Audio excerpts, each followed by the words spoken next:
Edgar Allan Poe once said, "The death of a beautiful woman is unquestionably the most poetic topic in the world." Even in death, we make comparisons. The death of a young person seems more tragic than that of an older person because it's harder to accept the loss of someone with so much life ahead of them.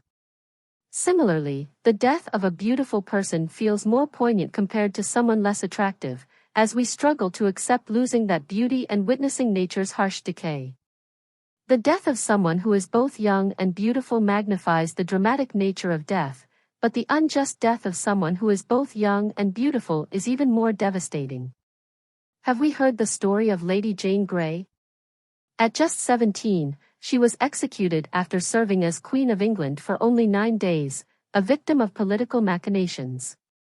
Born during the Tudor era in England, Jane received a high-quality education and was full of life, but she was subjected to immense pressure from her family to be perfect in every action.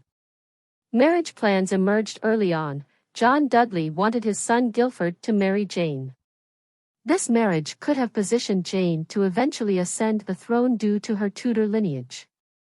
King Edward VI, though only 15 and ill, wanted his successor to be Protestant, while Mary was Catholic. Dudley exploited this weakness and persuaded Edward to name Jane as his successor. After Edward's death, Jane briefly became queen, but Mary, the rightful heir, opposed her and had Jane's husband and father imprisoned.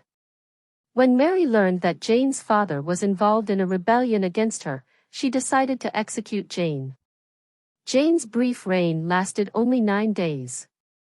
Paul de la Roche's painting, The Execution of Lady Jane Grey, vividly depicts this tragedy. In the artwork, Jane's eyes are bound, and the executioner stands ready with his axe. The presence of Jane's wedding ring emphasizes the tragedy of her final moments. The painting highlights Jane's small hands and pure white gown, symbolizing her innocence.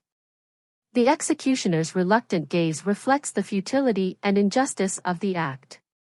Jane faced her execution with calm and resignation, praying to God.